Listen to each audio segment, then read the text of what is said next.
Hello everyone. আজকে যে recipe করেছি এটির নাম শুনলেই যেন জিভে জল চলে আসে। হ্যাঁ, আজকে আমি করব মাওয়া ঘাটের ঐতিহ্যবাহী ইলিশের লেজ ভর্তা।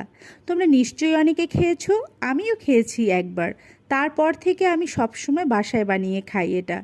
তো আমি তেলের মধ্যে কিছু শুকনো মরিচ ভেজে তুলে নিলাম এবং মাছগুলো লবণ ও হলুদ দিয়ে ভালো করে এপিট ভেজে তুলে নিলাম। এক্সট্রা যে তেল রয়েছে ওর মধ্যে আমি রসুন কুচি, পেঁয়াজ কুচি ভেজে তুলে নিলাম।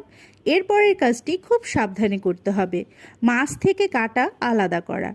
এই কাজটি সাবধানে করতে হবে, নাইলে হাতে কাটা বিঁধে যাবে।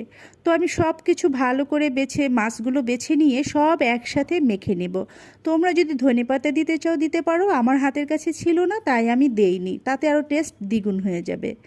তো দেখো আমার মাখা হয়ে গেছে। আমার ভর্তাটা এত মজা এবং এত কি বলবো, তোমরা দেখেই বুঝতে পারছো যে কতটা লোভনীয় হয়েছে।